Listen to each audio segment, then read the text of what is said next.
जन्म लिए रघुरैया अवधपुर में बाजे बधैया। जन्म लिए रघुरैया अवधपुर में बाजी बधैया।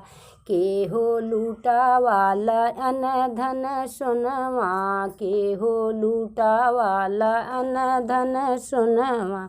के हो लूटावे धेनु गैया अवधपुर में बाजी बधैया। जन्म लिए रघुरैया अवधपुर में बाजी बधैया।